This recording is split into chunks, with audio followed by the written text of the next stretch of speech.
What's going on, everybody? Welcome back to the PFF NFL show. Got an exciting show here for you guys. We're recapping every single game that we saw from the divisional round of the playoffs. Trevor, Sikkema, Dalton, Wasserman here with you guys. I see you've copied my style, Dalton. Well, who else's would I copy? I can't. Obviously, I have none of my own. I have to get it from somewhere. You could have copied Max.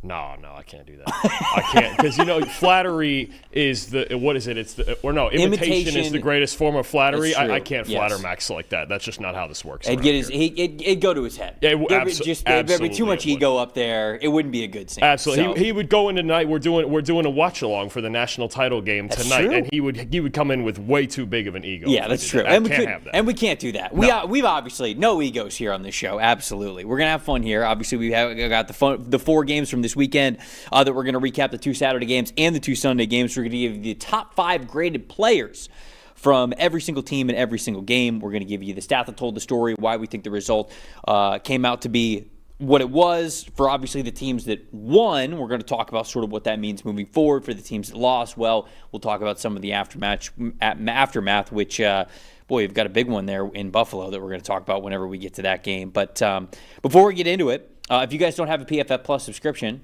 you get one now over at subscribe.pff.com. That's the best way to see all of the numbers and everything that we're going to talk about here on this show. So if you want to follow along in that way while we're watching, and of course, any other time, having a PFF Plus subscription is great to be able to really dig into exactly why things happen the way that they do. Let's start with Sunday Night Football. Let's start with the Rams and the Bears, that overtime thriller in Chicago. Top 5 graded players for the Los Angeles Rams who went into Soldier Field and got the victory in overtime. Safety Cameron Curl at the very top of their list with a 91.7 overall grade. Offensive guard Kevin Dotson right behind him. Good to have him back in that lineup. 91.3 overall grade. Safety Cam Kinchins a 90.4. Linebacker Omar Spates a 90.1. Defensive tackle Tyler Davis rounded things out with a 77.2. Matthew Stafford in this game, a 42.2 overall grade. Anytime that your quarterback has a passing grade or an overall grade that low, figured the team probably didn't get the result that they wanted, but the Rams do. We'll talk about that a little bit more here in a second. On Chicago's side of things, safety Jaquan Brisker was their top-graded player with an 82.1. Offensive guard Jonah Jackson is 78.9. Safety Kevin Byard is 78.7. Wide receiver DJ Moore is 77.5. And then linebacker DeMarco Jackson with a 76.2. Caleb Williams in this game, a 65.8 overall grade.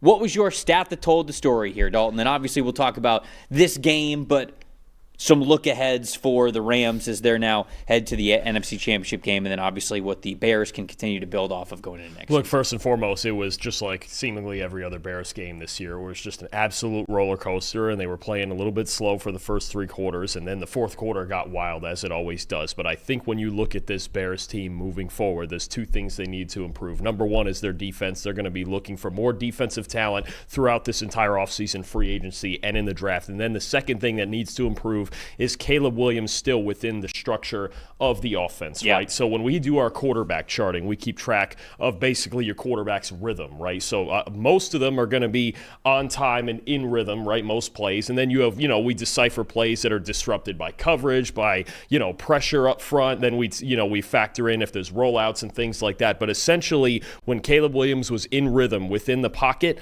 49.4 passing grade, 14 of 26, 139 yards, 2 big-time throws, 4 turnover-worthy plays. Now, the miracle plays, like the game-tying fourth-quarter touchdown with 18 seconds left, fantastic stuff, and he's been doing things like that all year. It's what makes Caleb Williams special, is the fact that he can make those special plays that only 2 or 3 other quarterbacks in the league can make. But within the rhythm of this offense, it's not consistent enough. There were too many games this year where it was too slow a start in the first half. He had one of the lowest completion percentages in the league, and I think he's gotten better. It's better than it was last year under the old coaching staff, but Ben Johnson's going to have to continue to reel him in. Caleb's got to work on his footwork and his accuracy. Those are 2 things he mentioned after the game last night anyway that he knows he needs to improve. And I think when you play with this lack of consistency and you're trying to constantly make comebacks in the last 2 minutes of games and you're just asking Caleb Williams to go out there and improvise and save us again, it just can't be done every single week as it did, as it was during the regular season when they set a record for the most comebacks in the last 2 minutes of games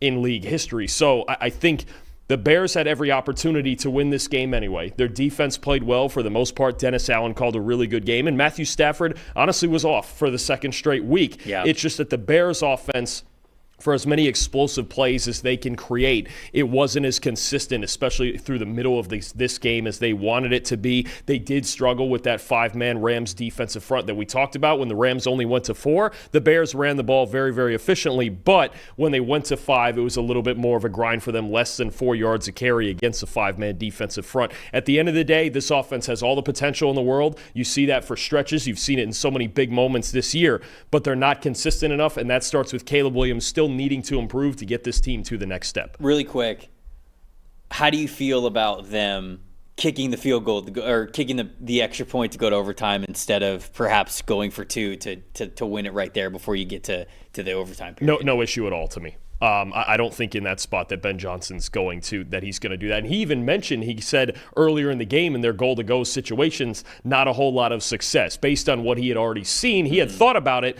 but he wasn't going to go to it when they'd been struggling down near the goal line anyway. And I agree with kicking it anyway. Their defense was playing really well. They had a chance in overtime to go down and win it, getting the ball second, and then the interception obviously happened. A little bit of a miscommunication between him and between Caleb Williams and DJ Moore. I have no issue with kicking it there. I think that's a moment where kick the extra point, go to overtime, and play on. I don't have any issue with the way Ben Johnson. I agree with you. There's a lot of people, obviously because of the result, you get to the point where you go like, oh, well, should they just have put the game into one play that they had the ability to control? You win and go on to the NFC Championship game. I think Ben Johnson, he's been a coach that we have seen through praise and through criticism, be very aggressive in how he goes for things in certain situations on fourth downs, no matter where it is on any part of the field. So I think that it makes sense that the Ben Johnson thought about it. But if this were a game where they were tying it up at 45-45, then at that point I go, okay, I could understand you going for it here just to put the game into one play that you can control. But we'll talk about Matthew Stafford a little bit more in a second. Stafford was struggling in this game. The offense overall for the Rams was struggling in this game. Like you mentioned, the defense was playing well. You give yourself just as good of a chance to win as you do if you put it into the hands of your quarterback or your offense for one play to make it happen or not make it happen. So I agree with you completely. I just saw a lot of people talking this morning and yesterday about, does he regret not going for 2? I wouldn't. I think that it was a sound decision for them to kick it there and go to overtime. Obviously, they had a chance in overtime and just didn't capitalize on it. To me, the stat that told the story is pretty simple with this one. I do agree with Caleb Williams wasn't quite as consistent enough, but man, Matthew Stafford wasn't either. Again, we'll get to that a little bit more in a sec, but the Rams, it was the fact that they didn't really pay for a lot of their turnover-worthy type of plays. Matthew Stafford had 3 turnover-worthy plays in this game, but overall, 0 turnovers happened for the Los Angeles Rams, and we had 3 turnovers for the Bears. And I think that that's just part of what goes into, was it tight down to the end? It was, but in reality, that stat that told the story is that the Bears, I felt, played better in this game and could have won this game. Maybe should have is always sort of a dangerous word and something that you add to a sentence when it comes to just how you play in the NFL. But them having the actual 3 turnovers versus the Rams not being punished for any of their potential turnovers, I think was a major part of why this game ended up the way that it was. So that was my thoughts there. No, I agree there. I mean, and the Bears defense, and they played very well. It's funny because all year they really hadn't played that well, but they led the league in takeaways. This time it was the other way around. Their defense on a play-to-play basis played very well, especially after the first drive, but they didn't get the takeaways, and they didn't fully take advantage of Stafford on a night when he had struggled, right? And that's, like you mentioned, another conversation with Matthew Stafford that needs to happen. But the Bears didn't get any takeaways. They didn't give themselves easy fields, and they really had to work for it all night. So Stafford in this game, he was 20 for 42, so below 50% completion percentage. 258 yards, no passing touchdowns, no interceptions, but he had 3 big-time throws to go along with 3 turnover-worthy plays in this game. We mentioned a 42.2 passing grade that he had in this one, which makes it 2 games in a row now where he struggled, right? He struggled last week in Carolina as well. I think there's something to be said that the weather kind of sucked in both of those games. This week was much worse. This week there was a lot of wind. It was bitter cold. It was snowing for a good portion of the first half of that contest. So the weather this week was worse than it was the previous week, although there was some rain and some wind in Carolina. It wasn't as bad as it could have been, but people have talked all week about, depending on what the stipulations are, like, I saw 1 for 9 for Stafford when it's, inclement weather, whether it's raining, whether it's snowing, like whatever that is, he's 1 for 9 as a quarterback in those games. I don't think that Matthew Stafford has the inability to play when it's cold or when it's windy and rainy, as evidenced by the 3 big-time throws that he had in this game. But clearly, like, he is not the same Matthew Stafford that he is if this game is being played in Arizona, in Cowboy Stadium, in NRG Stadium, where he's playing in a dome, in a controlled environment. I think he is a much more precise and impactful and consistent quarterback in that regard. So I will be keeping a very close eye on what the weather is like in Seattle next week when they face off against the Rams, because the Seahawks, because the Seahawks are a tough test anyways. I think on an even playing field going into Seattle and taking on the Seahawks is tough. But then if you throw in if it's going to be really windy, really rainy, like it can be in Seattle, I really think that plays against the Rams. And I think we now have 2 weeks of sample size where that is the case. Yes, they're playing good teams. It's not like they're playing terrible teams. But I really do think that Stafford gets affected when the conditions aren't ideal. Yeah, and it's a tough defense to create explosive plays against in Seattle. And Stafford threw 2 playoff games on 10-plus yard throws, 13 for 37. He's been the best vertical passer in the league all season, but in these 2 playoff games, he's had a hard time making those plays downfield. Now, you mentioned it, really harsh conditions in Chicago, hard to throw it down the field, but just 4 for 15 on 10-plus yard throws. He's got to find a way to unlock it again vertically, because that's really the best part of this Rams offense. There were times when I went back and I watched a bunch of his plays from that game where you're watching it from the all-22 angle, and he's like not seeing deep safeties. Like he's not seeing like coverage defenders, where even Matthew Stafford, who is a quarterback who likes to push the envelope and throw it into tight windows, and he's flirting with putting it in danger versus it being an unbelievable throw in such a tight window. Like he does that, yes, but there were plays against Chicago where just whether it was the snow or what, like he wasn't even seeing exactly where the safety was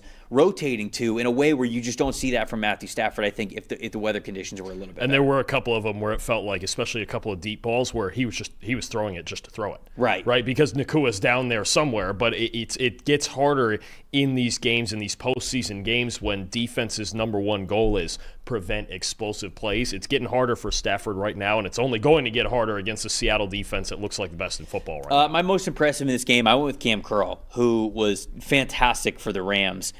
I know people will, they'll talk about the interception, obviously on the DJ Moore play, and they'll talk about what he was in coverage.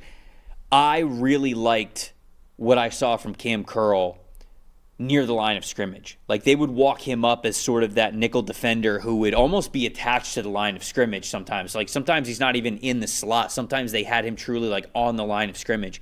And the way that he was able to set the tone in the run game versus tight ends that were on his side, or split zone tight ends or blockers that were coming behind the line of scrimmage. Sometimes Ben Johnson would do this a lot, like Sean McVay does this a lot with Puka Nacua. You start getting the wide receiver in motion, and then they're a blocking player towards that side of the play, wherever the wide receiver is flowing to. And Cam Curl was able to take those players on with such effectiveness and aggressiveness that he was truly setting the tone and setting the edge, and not letting those blockers create any sort of rushing lanes to the outside of the tackles. So I was so impressed with him. He played 81 total snaps, which is tied for the most on the team. He did lead the team with 7 tackles. He had that interception, 91.7 overall defensive grade, 90.2 coverage grade, and a 70.9 run defense grade. So I thought Cam Curl was just all over the place. And in a game where, when conditions are that cold, sometimes you can get players who just play a little slow, right? I mean, and I feel like that's it's natural. You're just, your body is colder. It's tougher to warm up. It's tougher to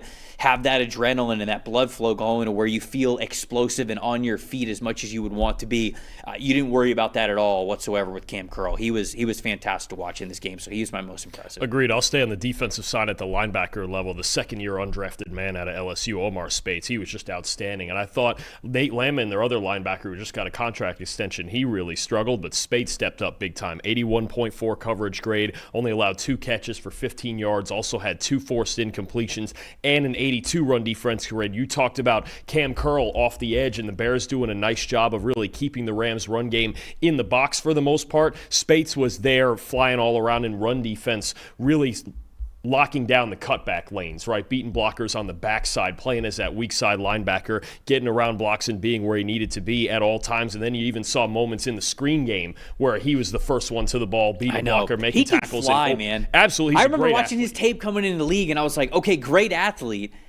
I just didn't know if he was strong enough to really get a chance in the league to play between the tackles the way that he needs to, but the Rams got a gem in him. He's a really good pairing with Landman, who is so physical so often on the front side, on the strong side of these plays, and then he can just work around backside defenders, especially when things get lateral, and his ability to shed blocks has gotten even better in his second year in the league. Omar Speights was outstanding. Cam Kinchins was outstanding as well. This Rams team has so many young players that when they step up, their defense just looks so good at all 3 levels. My most disappointing, and the only shout-out that I have here is I felt like it wasn't one of McVay's best games, especially down the stretch where they ran the ball 5 times in a row in an instance where, I even think that it was like 2nd and 12, 3rd and 10. Like, yeah, they're trying to burn clock, and they're trying to get Chicago to use their timeouts because they were up in the game, but you got Matthew Stafford, man.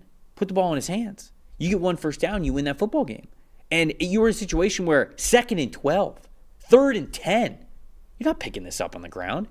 You got to, in those instances, I think you got to trust your MVP caliber quarterback in Matthew Stafford, and that was just a little disappointing down the stretch. How I don't even want to call it like lack of aggression. They just didn't put the ball in Stafford's hands, and I wish they would have. Well, it's funny because the first half I thought they put it in his hands too much. They did not run the football enough early in this game. Yeah. And then that sequence, when they had lost yardage, I think they lost 2 or 3 yards on first down. Yes. We're talking right before the 2-minute warning. Then I was very surprised, I'm with you, that he didn't put the ball in Stafford's hands on second down, and especially on 3rd down, where I'm like, okay, you're on this side of the 2-minute warning. You're not burning any more clock. Go for the first down. Do not let, Caleb Williams has done this a million times before, don't let him have the ball in a 2-minute situation with the full 2 minutes and all of that opportunity. I was surprised by that. The 2 sequences I want to give him credit for is when they took the lead 17-10, the 2 plays that got him the lead. There was a 4th and 1 with the jet sweep to Nacua and motioning him in, and so often Nacua inserts as a run blocker, but to take the jet sweep right out the back door there to get the first down, and then to have Nacua with a similar motion on the next play and actually insert Nacua and actually hand it off to Kyra, and I thought that was a brilliant sequence to give him a 17-10 lead. And then in overtime, when they had set up, I believe it was 3rd and 6, they had set up their formation, and then they had called a timeout because they felt the Bears would bring in pressure, probably Kyler Gordon off the slot, called the timeout, basically came back out in the same formation, seeing if Dennis Allen would bring all that pressure, would bring Kyler Gordon off the slot, and having Stafford adjust it with the dummy count, calling it hot to, I believe it was Puka Nacua there, with Gordon blitzing. That timeout was a really good sequence there from McVay, understanding, you know what, Dennis Allen in big moments, he likes to bring pressure. He was bringing it here. Mm-hmm. Let's come up with a plan to convert this 3rd and 6 that's really going to win us this football game. There were a couple of good moments from McVay, and he even admitted after the game, too, this was not his best game. It was not his best called game, not his best managed game. The players bailed him out a little bit, but those are 2 sequences I really thought that he found a way to come through for him, too. Yeah, and I want to be very clear. The worst Sean McVay game is probably still a top half of the league type of a coaching game, and the best of McVay can win you a Super Bowl. But it was that moment down the stretch that I felt like I was pulling my hair out of, like, man, you got an MVP caliber quarterback. You got to put the ball in his hands, even if it's not ideal situations. Our game plan of the week, presented by Western Southern Financial Group, a game plan for your financial future. Game plan of the week, I'm going to go with what the Seattle Seahawks were doing basically on both sides of the ball. We're going to get to that a little bit later in the show, but They're basically running it back from Week 18. They dominated the San Francisco 49ers. They were very committed to the run game in Week 18, and it was very fruitful for them. And then in coverage, they basically said to Brock Purdy, hey, we're going to take away all those deep passes, those intermediate and deep passes that you love to throw. Go ahead, throw it underneath. We don't think that you're going to have the patience for it. That's exactly what happened in part 2, and obviously we'll break that down a little bit more later in the show. Just like every team win starts with a great game plan, your future should as well. With life insurance built like a championship roster, Western and Southern helps protect you and your family so you can focus on winning today, knowing that tomorrow is covered. Whether you're just starting out building your dynasty or looking to lock in long-term protection, their coverage options are designed to match your game plan.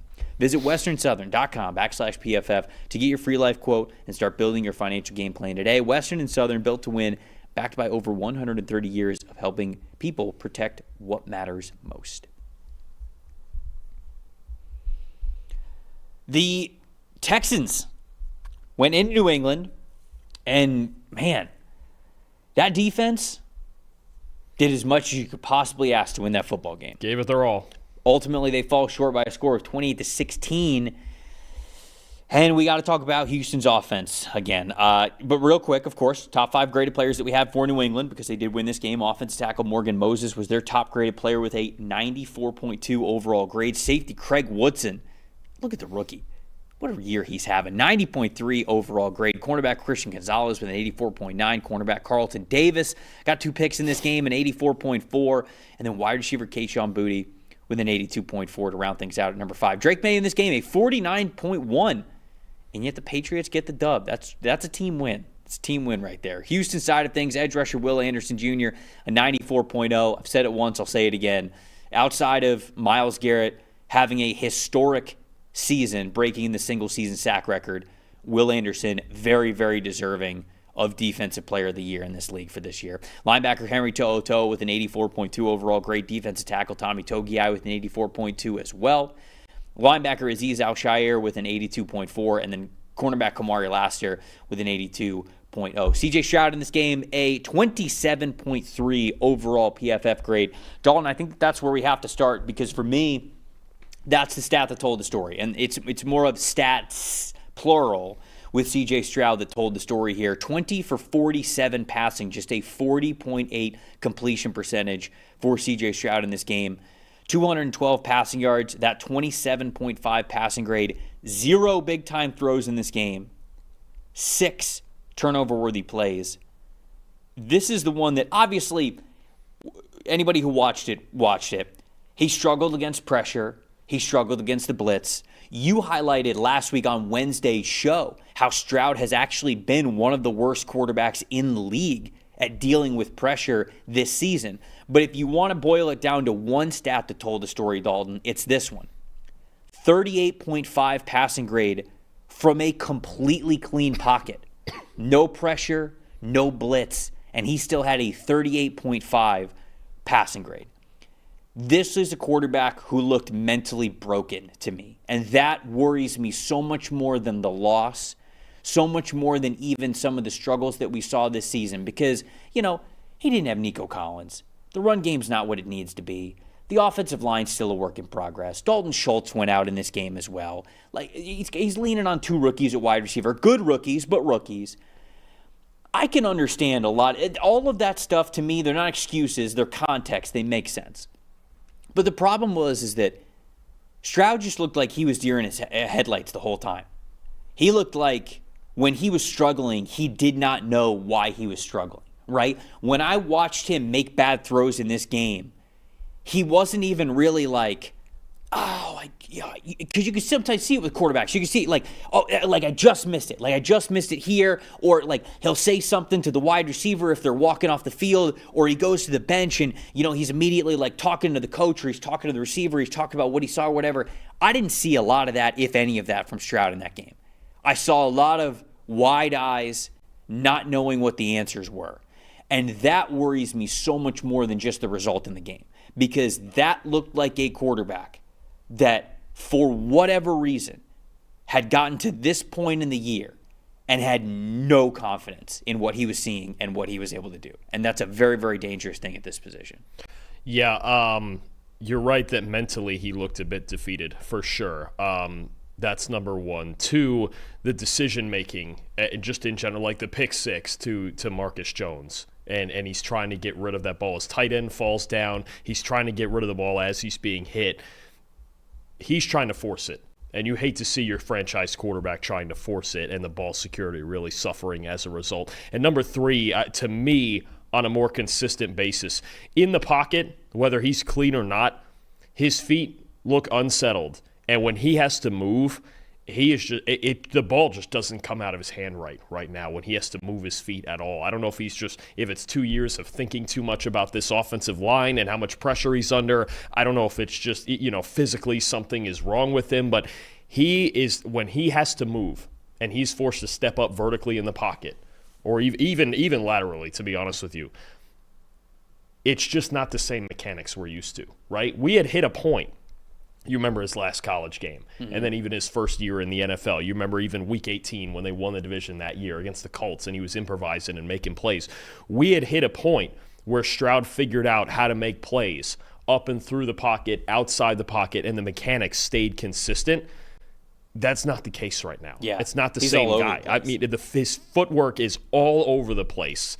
And there are moments, especially even in this game, there was a couple of throws where on the move, he just makes a couple of throws where it's just like he's just trying to flick his wrist and get it there. And you just don't see the lower body aligned with his upper body when he's throwing. It's just not right. He doesn't look as athletic. He doesn't look comfortable having to throw on the move at all. And right now he's so unsettled even in the pocket, it's starting to affect his accuracy within the pocket and his decision-making in there. It is concerning. And I think he really needs to kind of strip it back here in the offseason and figure out fundamentally how to fix that. Because to me, and I say this so often, you know me with this, it's his footwork. And I watch his feet in the pocket, and I go, he's completely unsettled. Like it's just this constant panic. So if that means they have to improve the offensive line to make him more comfortable, sure. But a lot of that comes down to muscle memory. I've seen it from Trevor Lawrence. I've seen it from so many other quarterbacks. When you get unsettled on a snap-to-snap basis, you have a real problem with this quarterback now. Yeah, I mean,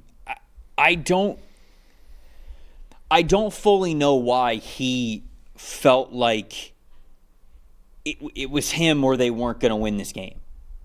You're in a situation where, I can't remember who I saw tweet this on the timeline. I'm sorry, I can't remember who it was. But essentially, like, if he's just Brad Johnson for the 2002 Buccaneers, they probably win this game. Yeah. They probably win this game. And then they go into Denver, and they've got a chance to then beat Denver now that they have Jared Stidham. If C.J. Stroud is just Brad Johnson, all due respect to Brad Johnson, of course, Buccaneer legend, that's all he had to be. And instead, Stroud is playing like, well, if I don't score 50, my team's not going to win. Yeah. I don't know why, because and that's the worst part is that's what the turnovers were to me. It's like he was throwing the ball when it's like, dude, just take the sack. Throw it away. Their defense went on the road and only gave up 21. And honestly, without the turnovers, it could have been less than that. Right. He had 4 picks in this game. He threw 4 picks in this game. Half of New England's total yards came on 5 plays. Half of their total yards came on 5 plays. They had less than 4 yards per play in this game. The defense was outstanding in this game, despite the score. I think if you're C.J. Stroud, I think there's other quarterbacks, like Sam Darnold did a great job of this, of like, listen, we got ahead on the kick return. We've got the best defense in football. Let me just not screw it up. This was a game where C.J., they may have been able to win this game, maybe 17-14, just not screwing it up. Yeah. But you can't have the ball being in danger. You can't be under a constant panic. And I'm not saying his offensive line played well. And look, Houston only had 48 rushing yards in this game. But at a certain point, you have to understand the situation that you're in and play to the strengths of your team. And he just did not play complimentary football at all when you're putting the ball. Especially to me, it's the ones late in the play where he's trying to fit things. It's lobbing it over Christian Kirk's head when they're trying to improvise something, and it goes right to Carlton Davis, right? The pick six is the most egregious one. So I'm like, you either have to dirt that ball once your tight end falls down, right, or just take the sack. Yeah. Don't do literally that, because they were up 10-7 at that point. I know. And if you know what, that Houston team, they may try to win a whole football game 10-7. So be it. Win it the way that your team needs to win it. Stick to your identity. That's not it, especially without Nico Collins out there. And the ball security, look, only 3 times this year has a quarterback committed 6 turnover-worthy plays in a game. 2 of them are C.J. Stroud, 2 of those 3 games. The other one was Spencer Rattler against the Bears. You can't have that. Especially, that's the only thing that's going to kill your team with a defense like this, is your quarterback turning the ball over. And that's what happened in this game. Just such a strange – I think quarterback is a – there's such a fine line with how you coach these guys and develop these guys and what the mindset that you want them to have, because you want C.J. Stroud. You don't want C.J. Stroud to be and I don't say this is too insulting, but you don't want him to be like a game manager. Like he's capable of more than that. CJ to be more than that. So you don't want to limit what he believes that he has the ability to do. I just wonder what the message has been around him in a year that he has very clearly struggled. Like, it's not like this is the first game where he's been really bad. He's been bad the whole year, and clearly we still went into this playoff game with this mindset of, like, he's got to be a hero.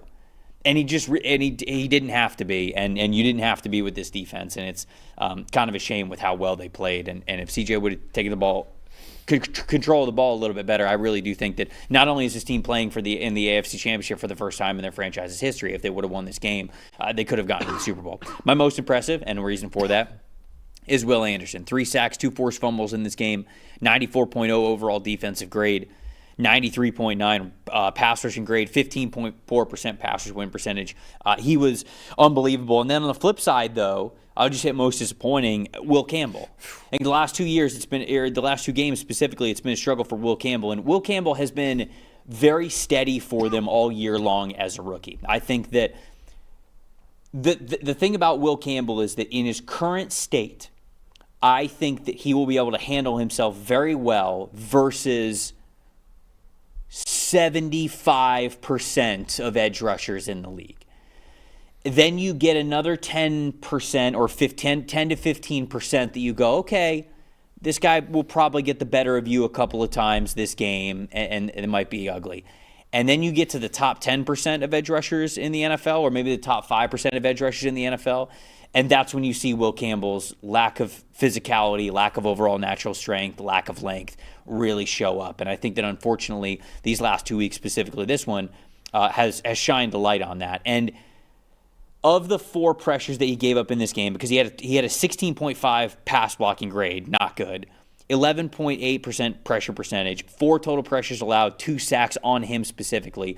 One of the pressures was just an unbelievably sick move by Danielle Hunter, where Danielle Hunter was like setting up this like crossover step, but then he like hit the crossover, but then it was like an abbreviated step, and then he went back the same direction, and I'm like, okay. Basically every tackle in the NFL fails there, and you give up the pressure. But a lot of the other 3, specifically, and some of the other plays that he struggled with, is strength. Will Campbell's got to get stronger over the next 2 years. He has to get stronger. Because whether he's going to stick at tackle or whether he's going to play guard long-term in this league, I think he's got the mentality, and I think he's got the football IQ to be a good starter in this league. But if he does not get stronger, he will lose consistently against the best in the NFL like this. So that's number one this offseason, is him truly getting in the weight room and getting stronger, hopefully putting on some good weight so that he's not moved as easily as he has been this year off of his steps. I think he will. He's had a good rookie season. He's been really solid for them all year at a position where they desperately needed a really solid player there after having the worst O-line in the league last year.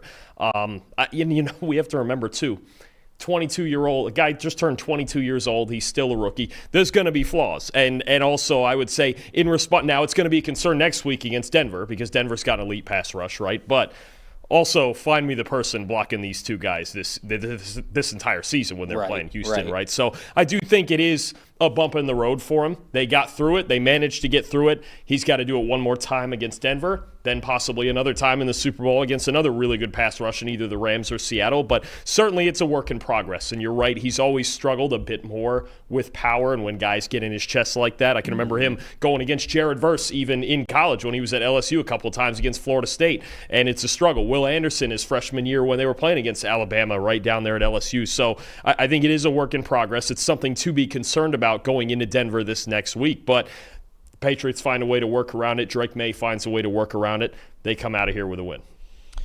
Most impressive, most disappointing for move on? I'll take another rookie. How about Craig Woodson? He's been awesome. At safety. I mean, he's a week one starter out of the 4th round, a 90.3 PFF grade in this game, 2 forced incompletions, an interception, and even at Cal, I think this is showing up now. Even at Cal, I thought the best thing Craig Woodson did was just how aggressive he was toward the line of scrimmage and into the box, and the way he was driving on these in-cuts in this game. When he gets to work downhill, he is really, really good. And we've talked a lot about the emergence of Jalen Hawkins at safety for this team. But Craig Woodson, very quietly, has been a very important part of this secondary. Christian Gonzalez and Carlton Davis were great on the outside. And I really think the guy, too, who's the glue that holds this defense together. By the way, this defense in these playoffs have had their 2nd and 3rd highest graded games of the year. The only one higher was when they played Dylan Gabriel and the Cleveland Browns earlier in the year. They're stepping up at the right time. The guy who's the glue of it all in the middle to me, who's gotten healthy, he didn't play the last 5 weeks of the season, Robert Spillane, man, in the middle. Mm-hmm. This is the leader of this defense, and to me, everything works around him. You see the 5-man fronts that they get in up front, but Spillane is behind him cleaning everything up. These safeties have the liberty of getting aggressive, getting downhill on a lot of these routes, but knowing that everyone around them is in the right place as well. They're playing their best football at the right time, this defense. But to have a rookie like Craig Woodson stepping up like this,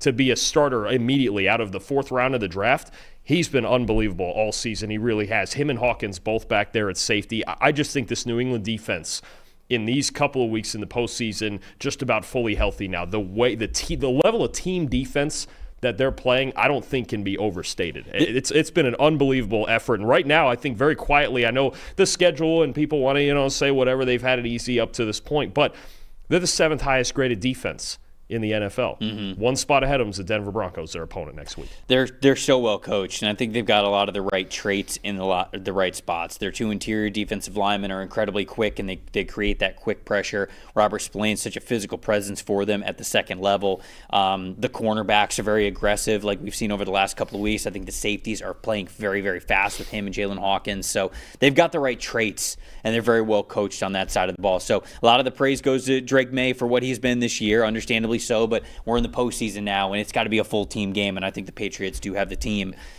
to get to the Super Bowl. And the best part to me, too, even more than all the talents of all the guys out there, right? I've said this to you before on this show about this team. The right mix of young guys Sure. And veterans. Yeah. It's the right, because you look at even back there at safety, you have a veteran in Hawkins, you have a young guy in Woodson. Corner, you have a younger guy in Gonzalez, and then you have Carlton Davis, who's done this before. He's won a Super Bowl, right? Spillane is the veteran leader. Offensively, you've got Will Campbell on one side, who, he struggled. Morgan Moses on the other side at right tackle. He was the highest graded player in this game, right? Or a Garrett Bradbury at center, but then you have Drake May, the young quarterback, and then you have, guys like Stephon Diggs, who's been around forever making plays, and then Kayshon Boutte makes the catch that he does, and Pop Douglas with the first touch. They have just such the right mix of youth and veteran players that go together so well that in the moments where the young guys struggle, fine, the veterans will step up and make plays. When the veterans aren't quite getting it done, we get explosive plays out of Douglas and Boutte and Kyle Williams and Travion Henderson. Right. It's somebody different every week, and the fact that it's across such a spectrum of different ages and guys who have been around for different lengths of time in this league, this is the mix of guys that you really look for. Because you have teams that go into the playoffs and they're too young, right? I think there's even moments for the Bears in their game where it was like, okay, there's moments here where they look young, right? And then there's other teams that we see teams around the league that haven't even made the playoffs, and it's like, they're a little old. The roster's old, and you can feel it. This team's got the right mix, and that's why, to me, that's a big reason why they've gotten this far. I agree. Bills and the Broncos. Denver wins this one in another OT game here. 33-30, final score. What a thrill this one was as well. Top 5 graded players that we had for the Denver Broncos. Offensive tackle Garrett Bowles at the top of their list with an 86.5. Edge rusher Nick Benito with an 86.2. Defensive tackle Malcolm Roach with an 80.1. Wide receiver Marvin Mims Jr. Shout out Ben Lindsay. Everything here at PFF, but betting analyst for what I'm about to say here, hitting a 100-1 bet with Marvin Mims for him to be the highest, to have the most receiving yards in this game, and also score a touchtouchn. Both of those things. Of course, came true. the dramatics of that touchdown too is unbelievable stuff. Oh, he had it. I feel like people were trying to drum that one up too much. He had that touchdown. Anyways, shout out to Ben Lindsay for that one. Shout out to Marvin Mims Jr. as well, 79.4.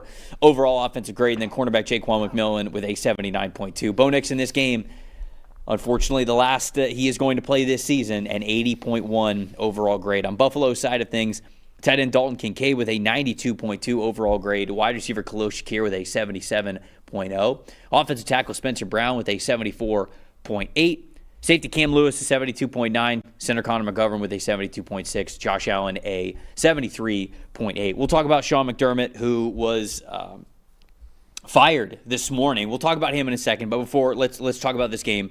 Your stat that told the story in this one. So you're going to get into the turnovers. That's the obvious part. The other part for me, and it just speaks to, once again, this Bills defense not having enough in these scenarios.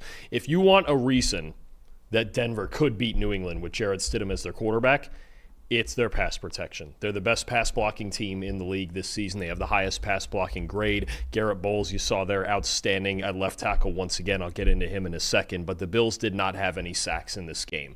There were moments where Bo Nix was under pressure, but only 28% of his dropbacks, and he was able to escape the pocket and make plays outside the pocket anyway.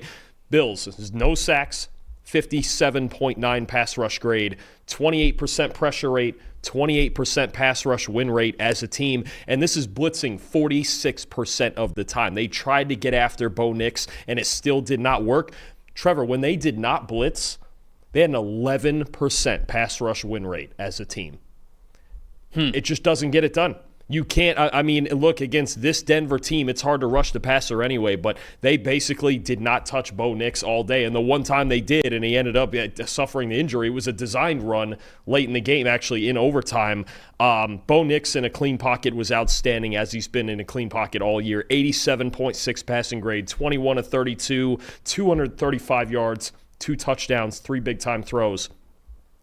The Bills' defense, and they're not good enough in coverage to have this sort of lack of pass rush. They're just, once again, not good enough to get the job done. And I think that is a big reason that McDermott is gone. And a big reason in this game was that even when they did blitz, they just couldn't get any pressure. And when they sent 4, it was non-existent. When you watch the snaps the half of this game when Buffalo sent 4 up front, nothing. Completely stonewalled up front. This Denver offensive line, time and again, for as many flaws as they have in their offense, and they're at times inconsistent, this offensive line shows up every week. And my most impressive guy, I'll give it to the left tackle, Garrett Bowles, man. He does not get enough credit for being one of the elite left tackles in this league. 2 pressures allowed. I believe it was on 47 or 50 dropbacks that Bo Nix had. 91.3 run blocking grade as well. Denver didn't run the ball very often, but that's not because of Garrett Bowles. I'll tell you that right now. This offensive line is the reason that they could win a game with Jarrett Stidham. Maybe even 2. Who knows? One at a time here. But New England's pass rush, look, they've played 2 really bad offensive lines in their first 2 playoff games. This Denver unit's a whole different animal, and to me, it was the biggest reason that Bo Nix was able to have so much success once again in this game. Yeah, I want to talk more about McDermott and sort of that lack of success in this game, but I want to devote a specific time to that. My stat that told the story, the Bills fumbles. Right? I mean, like that to me is completely the stat that told the story in this game, because when you look at the overall stats, we have Buffalo with a higher total net yards, 449 to 349. Obviously a total higher average as well, 5.8 per play as opposed to 5.1. The time of possession in this game, overtime included, 40 minutes and 58 seconds for the Bills, 29 minutes and 18 seconds for the Broncos. The Bills had the higher offensive output in this game. The problem is that they had 5 fumbles. 3 of them were lost. 13 points off of those fumbles. It was a touchdown, a field goal, and a field goal. 2 of those fumbles, immediately in the field goal range. They fumble the football, boom, Denver's immediately in a point where they're able to score points. And the other one, they were in range to score points, and they fumble it away. So you're in a situation where you could have easily just gotten 3 if you don't fumble it. So it's such a swing whenever you have these turnovers. And that, to me, told the entire story of this game. I thought Josh Allen, was he perfect? No, obviously. He had some of the fumbles in this game that were his fault. But Josh Allen was awesome in this game. Like, he had some really high highs in this game. He did what you would needed him to do to win. Now, he also did some things in this game of the reason why that they lost. I understand that. I'm trying to take the whole story into account. But what I'm saying is that Buffalo played extremely well. They just turned the ball over. Can't do it. You can't have, because what was the turnover battle ultimately? It was 5 to 1. 5 to 1. 5 to 1. They lost the turnover battle 5 to 1. You lose the turnover battle 2 to 1. Your chances of winning the game just take a massive hit. 5 to 1. It's a miracle they got to overtime. Yep. So that's just it's another incredibly frustrating game for the Buffalo Bills. And I can understand them wanting to change something. I want to dedicate specifically some time to what the Bills are going to be moving forward, but I want to recap this game entirely. Most impressive, I thought Dalton Kincaid was really impressive. They needed him to be because the Buffalo Bills do not have a dynamic wide receiver at all whatsoever. They basically have to do everything through the tight end passing game if they want to be dynamic at all. So I thought that they really needed Dalton Kincaid like they've needed him basically throughout the entire season. He was great. Led the Bills with 6 receptions on 6 targets, 83 receiving yards and a touchdown, 91.0 receiving grade, and also a 75.1 blocking grade. I thought he was pretty good as a blocker, specifically at the second level. Had some really nice blocks there as well. Most disappointing for me, though, Broncos run game. 10 total designed carries from running backs in this game. Now, it wasn't terrible. It wasn't like it wasn't super efficient. McLaughlin had 4 carries for 21 yards, 5.3 yards per carry average. RJ Harvey, 6 carries, 20 yards, get 3.3 yards per carry average, but that's okay. So the averages and the efficiency from the running game for the Broncos was okay. They just didn't do it a lot. Problem is, now Bo Nix isn't your quarterback anymore. So you've clearly been very reluctant to hand the ball to the running backs because you like it a lot better with it in Bo Nix's hand. Now you don't have him anymore. Now I'm really worried about this team. Yep. Because now this defense has to play at the level it did. It's been good this year, but they got to play at the level they were last year. They got to play like they're a top 3 defense in a lot of categories, and they haven't been quite that good this year. But if you don't play to that level, I don't think that you're beating the Patriots with Jarrett Stidham as your quarterback now. So, yeah, that's what's disappointing to me. It's funny because for me, I think, and obviously Jarrett Stidham is the biggest mystery left in these playoffs, but I think to me the lack of a run game, an efficient run game, is a bigger concern to me than anything involving Stidham. Because I think Peyton's going to call a good game to keep Stidham kind of within himself, right? I don't think that's going to be an issue, and he's going to be protected. Their offensive line is just so good in pass protection, but they need to be able to balance it and run the football. You can't go in there and ask him to run or to throw for 350 yards when you need to be able to control the pace of this game. The second it becomes about Stidham versus May, it's over. Drake May's probably going to win that battle. He's already beaten 2 really good defenses without even playing his A game in this postseason, and New England's defense is absolutely rolling. You have to find a way to keep this game within range and to run the football. If that means if J.K. Dobbins is coming back next week, cool, so be it. If that means R.J. Harvey's got to take on a bigger workload, so be it. But they do have to find a way to balance this offense out, and I think, again, I don't think Stidham's going to go in there and play horribly. But you can't also go out there and ask him to be Superman when he hasn't thrown a pass attempt in the regular season in 2 years. Right. The other thing with the Bills, I think you just saw all of the flaws that we've seen over the years show up in this game. Not enough help at receiver, right? Khalil Shakir, 7 catches, 75 yards. The rest of their receiving core in this game, which is Brandon Cooks and McCall Hardman, right? Curtis Samuel, Keon Coleman. The rest of their wide receivers had 5 catches for 36 yards. I know they make up for it with the backs and the tight ends, but they just don't have a number 1 receiver. They don't. Khalil Shakir is even debatably a 2 on a really good offense, right? Maybe a 3. Situational football has been an issue for years and years with this team. And I know there's the record and the point differential, and look, they get to play the Jets and Dolphins twice a year and all, but so many big games over the years, close games, where situational football just kills this team, right? I think about, the fumble before the end of the half from Allen. What are we doing? To be honest, there's a debate about with 16 seconds and no timeouts whether they should even run a play there. And even if you do, somebody's got to be in his ear. Hey, we just can't have something stupid in our own territory. Later in the game, there's 2 different opportunities, right, to put this game away. Joe Brady calls a perfect tunnel screen to Khalil Shakir, right? That would have put him up 2 scores. He walks into the end zone because Denver had a 0 blitz on, and Allen spikes the throw, right? Right before the field goal that tied the game at the end of the fourth quarter. He had that throw, tough throw, admittedly, but he had that throw over the middle on the deep crosser to Dawson Knox, where he walks into the end zone if that's a foot and a half lower, right? It's just situational football, a lack of receiving threats, and at the end of the day, and they can point to their defense on this, even after he spiked the throw to Shakir, they're up 27-23 late in the game with a lead. And it feels like every single one of these playoff games that they lose, they have a lead in the fourth quarter, they can't hang on to it. They've just never in a postseason game been able to get a stop when they really needed it. Even last year against the Ravens when they won, they didn't get a stop. Mark Andrews dropped the ball, the 2-point conversion. He just dropped the ball. I mean, I completely get why the Bills are making this move with Sean McDermott.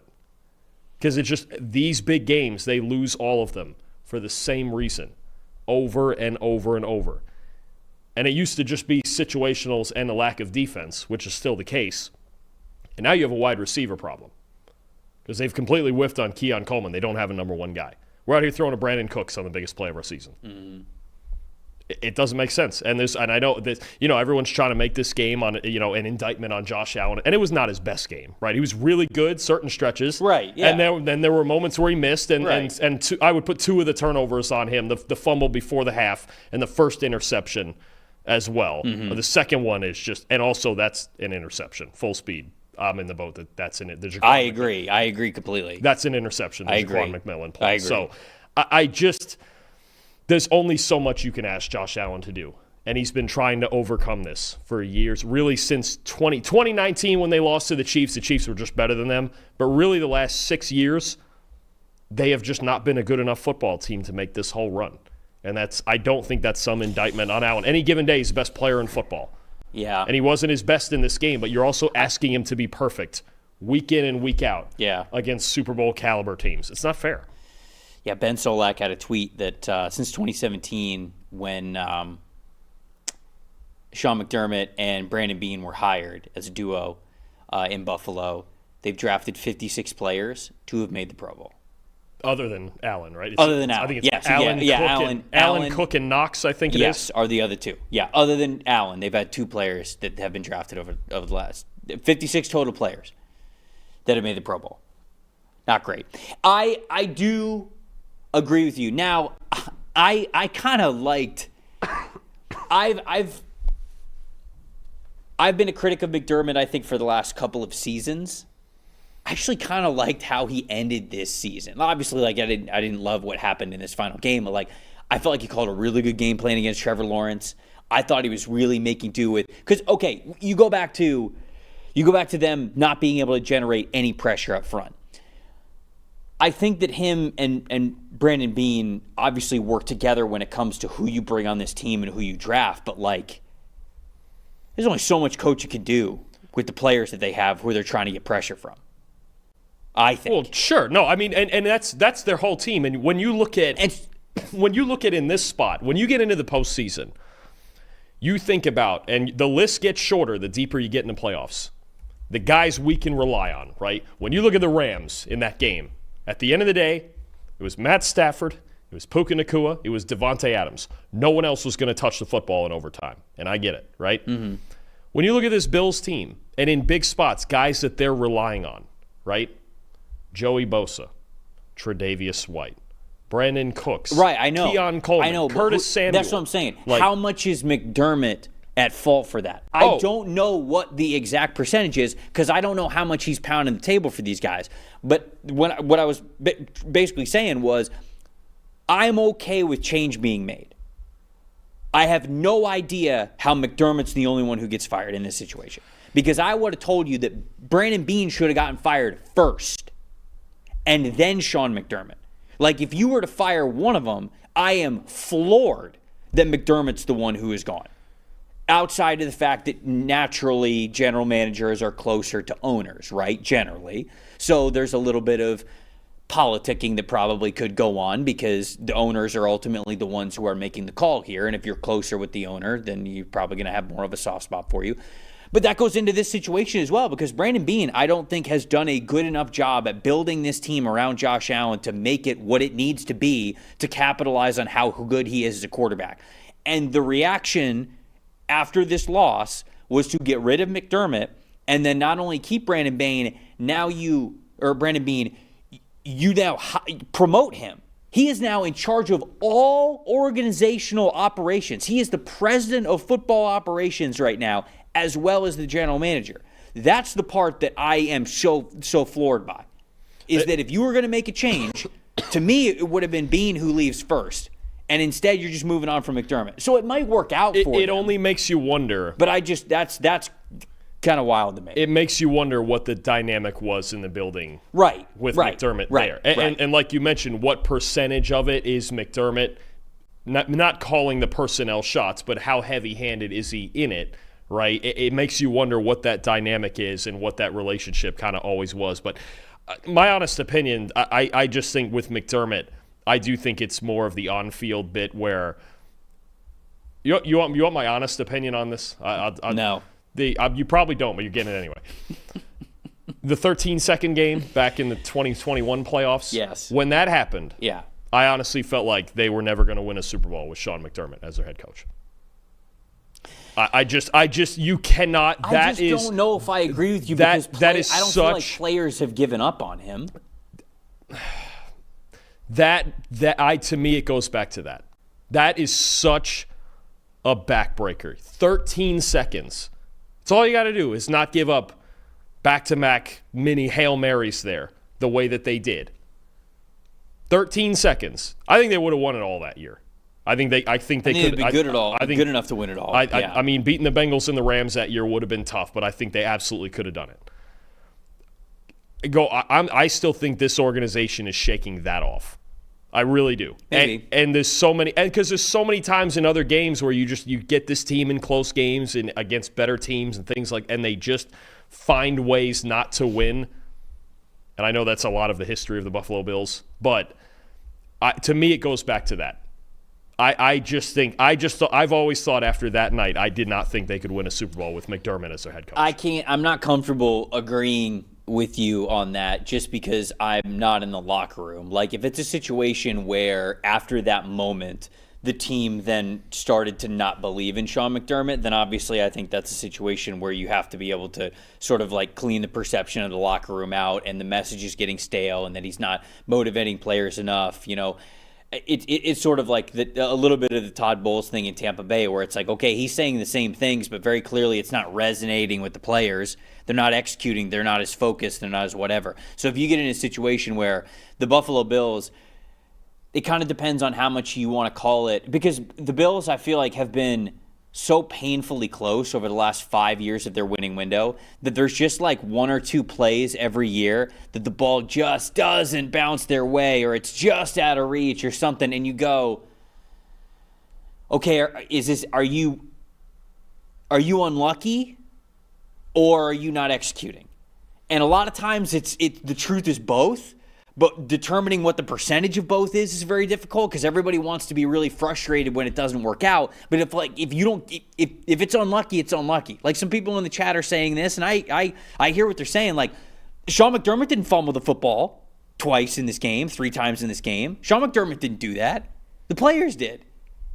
And his team still played good enough to where they outgained the Broncos in basically every single category, took this thing to overtime, basically had a chance to win it in the end even with all of this mess. But then how long do you go on with it being like, we're so close? I don't know. To me, it's hard to answer is what I'm saying. To me, it's from our seat. To me, it's 5 years, maybe 6, of this team, despite all their talent and despite their all-world quarterback. It's at least 5 years of this team being one of the worst situational football teams in the league. And that, to me, is where your head coach has to make the difference, right? You think about New England and Bill Belichick. You think about Kansas City and Andy Reid. And the reason that those runs were sustained as long as they were is because they were the best situational football teams in the NFL during those eras. Sure. The Bills have never once been that. They've never once been the best situational football team. I don't think they're the worst in the league, but there's certainly, I think a couple of years ago, it felt like they weren't helping themselves in the margin. But that's the Tomlin thing too, right? I mean, like Tomlin they've been so slow to adapt to the modern game of being aggressive and going forward on fourth and taking chances in the red zone and 2-point conversions and even challenges, like challenge flag, like when to challenge, timeout management. Like that's been the Tomlin thing. It's like, yeah, okay, you're winning, but are you ever going to be great? Are you ever going to win a Super Bowl with this mindset? Maybe that's what they think with the Bills, and maybe that's what they think of McDermott. But I'm just very shocked that McDermott's gone and Bean is not only still there but gets promoted. So it'll be interesting to see which direction they go. There's already been talks of potentially Joe Brady being a head coaching of interest to them. Brian Daboll, right, who has coached Josh Allen before to a lot of success. He was there at the beginning when Josh Allen really started to turn things around. Davis Webb, who is the quarterbacks coach for the Denver Broncos. He's been talked about as maybe somebody who could jump up to head coach at some point in time, but him and Josh Allen are very good friends, and so is that a connection that ends up picking up a little bit of steam? We will see. But Broncos win this one, and they're advancing to the AFC Championship game where they will host the New England Patriots. We got a lot of cool stuff at PFF.com. When you have a PFF Plus subscription, you can see all of it, including the PFF player prop tool, which we've been utilizing all season long, and you guys can too throughout the championship weekend and when we get into the Super Bowl. If you haven't seen what it has to offer, check it out. Everyone's got takes. Numbers have truth. And the truth is, most people are betting with emotion. Sportsbooks feed on it. TikTok gurus sell it. The hype machine runs on it. That's how you lose. PFF is different. You're betting with winning data. The same data trusted by all 32 NFL teams and the sharpest minds in the game. PFF betting tools take every prop, every matchup, every angle, and run them through our custom models. Built on the best football data in the world. What comes back is your edge. Simple, sharp, and built to win. Want to go deeper? PFF puts a pro-level analytics department in your hands, giving you the same insights teams use to find every advantage. Build your game plan with matchup analysis. Project every snap, every matchup, and every edge before kickoff. Because the smartest plays start long before Sunday. Hit rates show how a player performs against their prop and against defenses built the same way. It's the data that gives you real confidence in every pick. Next, Key Insights translates PFF data into the story behind every matchup, giving you the why that powers your bets. From coverage schemes to defensive looks, it's the context that turns raw numbers into winning decisions. When you're ready to take action, filter through every prop on the market and focus on the opportunities that matter, by game, matchup, or value. Then, shop for the best available line in your area and tap your book of choice to place the bet instantly. Everyone's got takes, but now you've got truth. Bet with data, win with PFF.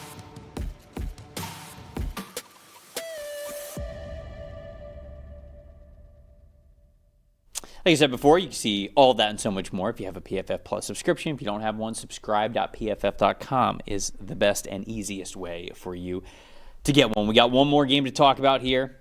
San Francisco 49ers versus the Seattle Seahawks. This was part 3 this season of these teams meeting, and unfortunately, Dalton, unfortunately if you're a 49ers fan, it went exactly the way that it did in Week 18, and we'll talk about that a little bit more. Seattle, 41-6, a lot more points for Seattle's side of things, but basically the same storyline in how we got there. The top 5 graded players for the Seattle Seahawks in this one: halfback Kenneth Walker with a 90.6 overall grade, linebacker Ernest Jones with a 90.3, cornerback Devon Witherspoon with a 90.2, offensive tackle Abraham Lucas an 88.7, wide receiver Cooper Kupp an 88.5. Sam Darnold in this one, oblique injury and all, I say that in quotations because he looked fine, 73.5 overall grade. On San Francisco's side of things, tight end Jake Tonjes was the top graded player with a 90.3, cornerback Diamonor Lenore with 78.4, offensive tackle Colton McKivitz a 75.7, offensive tackle Trent Williams a 72.6, and then fullback Kyle Juszczyk with a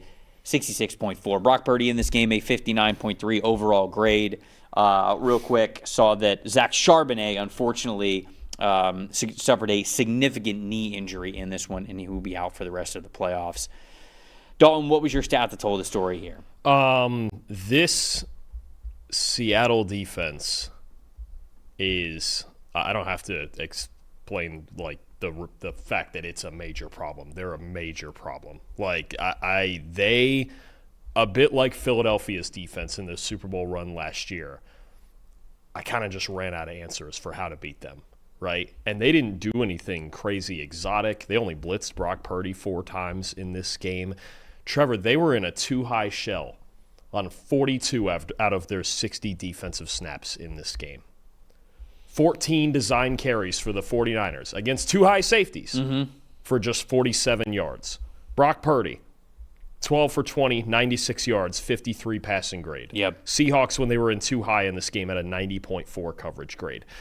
This right now, much like I explained a little bit after with the way that Vic Fangio ran his defense after the season ended for Philly, 2 high safeties and their front 7 is so good that what do you do against this team?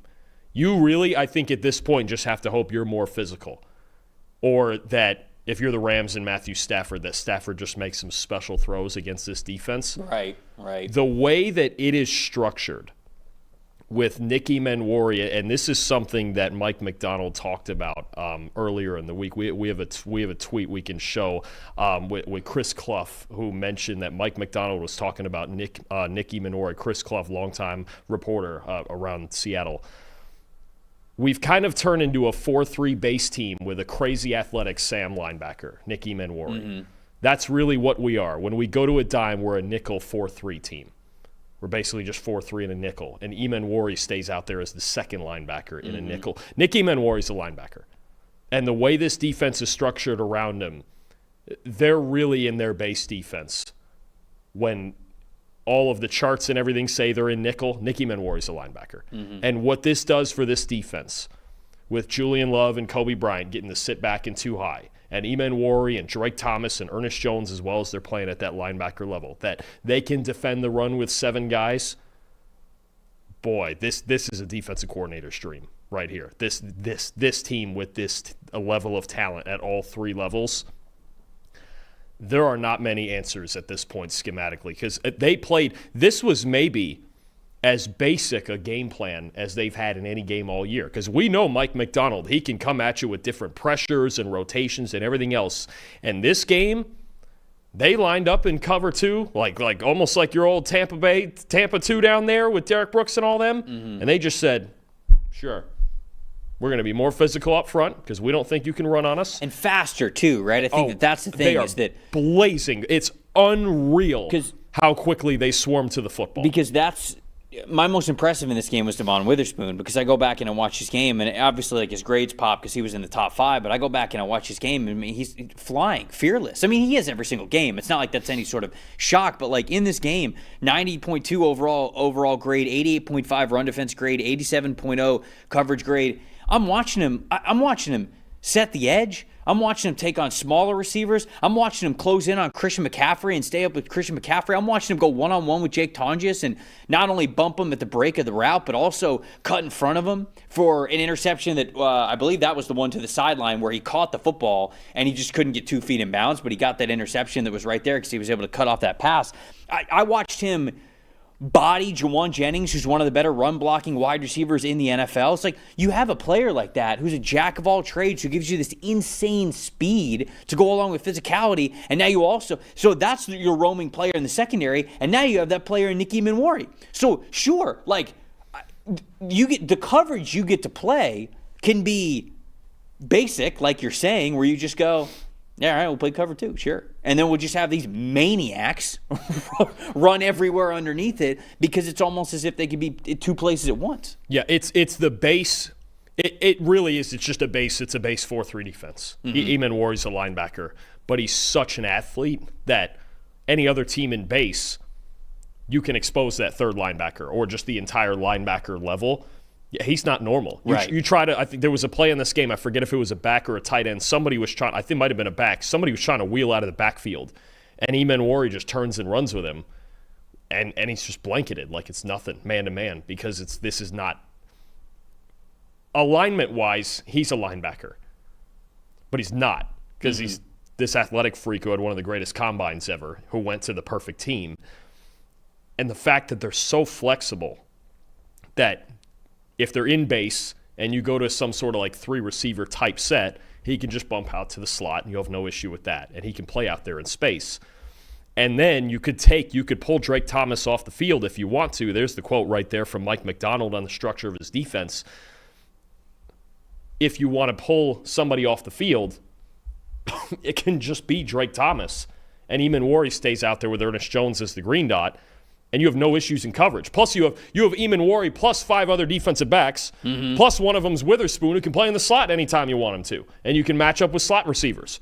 So at this point, and the second Shaheed housed the opening kickoff and Seattle was up 7-0, this game all of a sudden there wasn't going to be much doubt about it. Because this defense, they have answers for everything.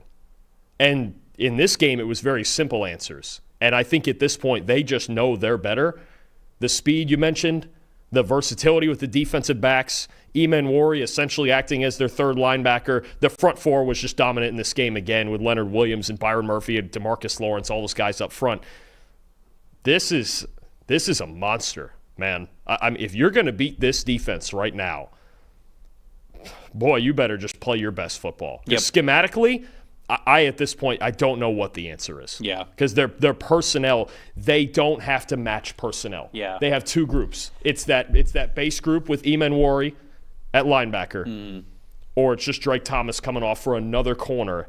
And athletically, really, they're in dime. Yeah. It's almost like they don't have even, right. They don't need a nickel. It's insane to try to match up with what this team does because they're so fast and so athletic and so versatile. Yeah, it's what every team in the NFL would want to have, but there's just not very many Nick Eamon Warriors. There's just not very many Devon Witherspoons. And to have both of those guys on the same team for a defensive mind like Mike McDonald, who, let's also give credit where it's due, the front four, you talk about, okay, we're a base 4-3 defense. Well, the reason you feel so good about being a base 4-3 defense is you have Leonard Williams, you have Byron Murphy, and you have DeMarcus Lawrence as 3 of your 4 defensive linemen at any point in time, where you feel pretty good about all of those players holding the line of scrimmage, defending the run the way that they need to, not getting blown off the ball, even if they're going up against duo blocks. And then also when it comes to getting after the passer, all of those guys can really push the pocket the way that they need to. So you're in a situation where defense is always the reactionary side of the ball, right? Offense changes personnel. The ref's got to get in between the quarterback and the ball to say, oh, hold on. We're going to give the defense a second to also be able to match your personnel here. For the Seahawks, I agree. You're right. It's almost as if the offense can just change whoever they want, and basically the same 11 can stay out there with Seattle and go, okay. And that's a huge problem because let's just say with Eamon Warry in there and 4 other nickel is actually their base defense. So often if a team's going to sit in base or they're going to sit and say 5 defensive linemen like the Rams do sometimes, right? You hurry it up and you keep them in that personnel. They're in a personnel grouping they're completely comfortable with. Because Eamon Warry is what he is and he can play in the slot and they're so sound on the back end anyway, you don't get that advantage either. So it's very, very hard to pick out a specific advantage. And then you mentioned the D-line, those guys, Boye Mafe up front, Jaron Reed up front. They got so many big bodies up front too that are getting it done. I'm telling you, man, this is a real puzzle right now you have to solve when you're trying to score on this Seattle defense. I'm curious to go back one more time and look at the last Rams-Seahawks game. It was ended up 38-37, right? Or 39-38, whatever it was. I'm curious to see. I want to go back and see once again what worked for the Rams in that game, other than just Puka Nacua being great, which is maybe what it takes. Because on paper, this is probably the hardest defense to score points on, and even more so than Houston, because Houston, they got great players, and the approach is very simple, and there's maybe certain little things you can get after. This team right here, I'm not even sure at this point. This is a monster you're dealing with Mike McDonald's defense. Yeah, they split the series 1-1 in the regular season, but the total margin of victory was 3 points. In the first game that was in Los Angeles, LA won that one 21-19, and then in the second one, which is in Week 16, Seattle won that one 38-37. Yeah, was the final score of that one. Stat that told the story for me is you talked about how they kind of were like, okay, well, we're going to limit what Brock Purdy's going to be able to see deep down the field with our speed and our two-eye coverages, and they were able to run that back because I think they did that similarly in Week 18. The Niners' run defense was also horrible in Week 18, and it was horrible once again just a couple of weeks later. 33.0 run defense grade as a team for the San Francisco 49ers. C.J. West and Alfred Collins, two of their interior defensive linemen, had run defense grades below 30. Seattle rushed for 175 yards in this game, and in Week 18, they rushed for 180. So it was basically the same script.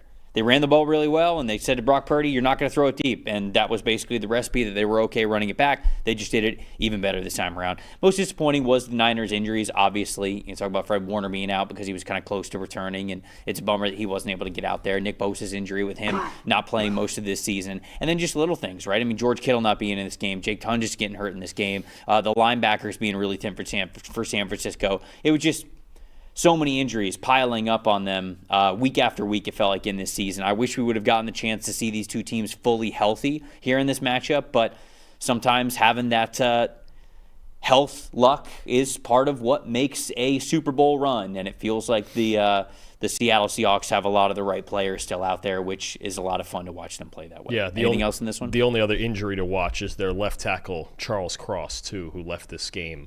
That's obviously a big piece for a Seattle offensive line that has played a lot better recently. You still want arguably your best player out there. Gray Zabel's been great lately. Yep. Abraham Lucas was outstanding in this game. Right, I really like the more I watch him. Jalen Sundell at center, he's been getting better too as the season's gone on. But they really need Charles Cross healthy. You need every offensive lineman you can get still against this Rams team that they know so well has that defensive line, Jared Verse and those guys up front. But that's the one other thing to watch. And then really now it comes down to, I think the big question to ask for Seattle is this one of those defenses? I'm not just talking really good. I'm talking, is this one of those legendary defenses? Because the question from everyone now is going to be, when is Sam Darnold's moment to either do it or not?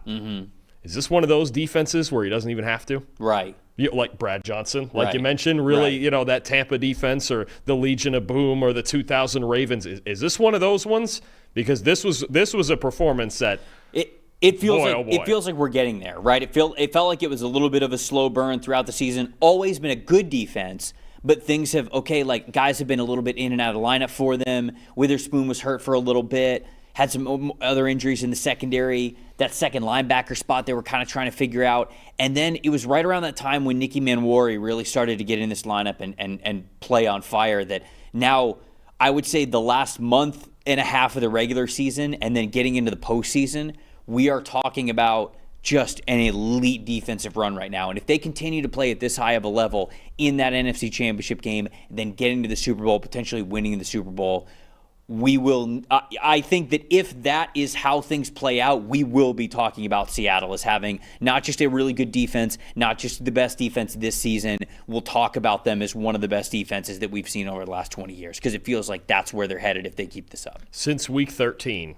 all right, they've played 7 games. 6 of them, they've given up 16 points or less. Yeah. And the only one with more was that Rams game where they gave up 37.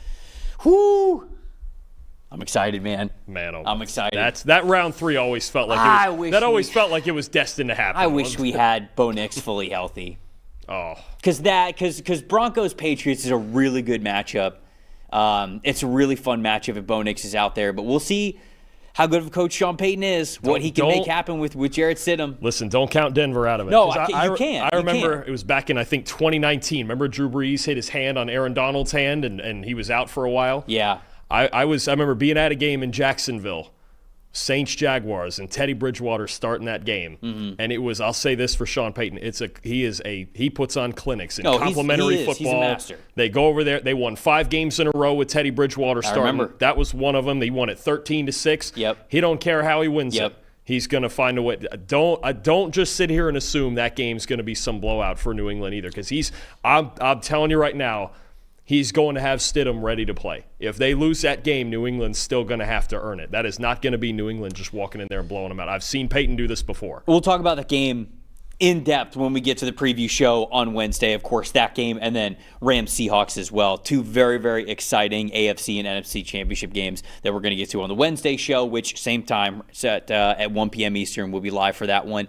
Before we sign off here, I wanted to give a shout out to Dalton. You and Max, you're doing the live watch along for the national championship game tonight. So what time does the stream go live? We will be on at 7:30. Kickoffs at 7:50. We'll go on the college channel, PFF College Football Show at 7:30. Get a little intro, get kind of a rehash of our preview going a little bit, and just talk about both teams in general. And then 7:50 is kickoff. So tune in at 7:30 on the college show. Go hang out with the fellas. Go watch the game with the fellas. It'll be a lot of fun. Obviously, we can't broadcast the game, so what we would recommend that everybody does for watch-alongs is, hey, you got the game on your TV, probably having it muted or whatever, and then just listening to these guys. And you basically just get to watch the game together. So it's the feeling of just watching a big national championship type of a game with everybody, not just Max and Dalton, but also everybody in the chat as well. It's going to be a lot of fun. So come hang out with those guys and who watch you got? the national Who's winning? Indiana. Who you taking? Indiana. Taking them? Indiana's taking Sig? They're too good.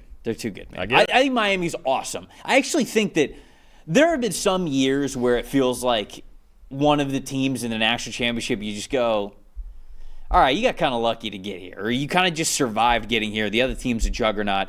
Even though I understand that Indiana is the better team and they've had the better year, Miami's not playing at a level where I look at them and go, how did you get here? Which is funny because it was the debate of, did they deserve to get in? Did they deserve to jump Notre Dame? And here they are in the national championship. But just as a draft guy, Miami's got some studs on defense. Ruben Bain goes without saying. He's been a top 10 prospect the whole time for us.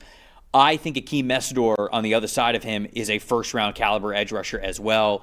Keontae Scott, the nickel, is one of the best nickel defenders in the entire draft. On the offensive side of the ball, Miami's got a lot of explosive players. They've got explosive running backs. They've got great receivers. And Carson Beck has had a much better year this year than I think a lot of people were giving him credit for, myself included. So I think it'll be a fun national championship, but I do think Indiana's going to win. I'm not going to ask you because I want people to tune in at 7:30 to hear what these guys have to say about who they think is going to win and all that good stuff. Again, if you don't have a PFF Plus subscription, please get one. We would love for you to have one to be able to talk with us about some really in-depth football things that we have over at PFF that we have to share with you guys. Subscribe.pff.com is the best way to do that. And, of course, you can start talking about all that great stuff, all the numbers that you see there on the live show that you're watching with these guys. So we'll see you in the live show with them. For us, we will be back with you on Wednesday for the preview show. For everybody that helped put the show on Behind the Glass, for Dalton Wasserman and Trevor Sikkema, saying thank you guys so much for watching again. We'll see you on Wednesday.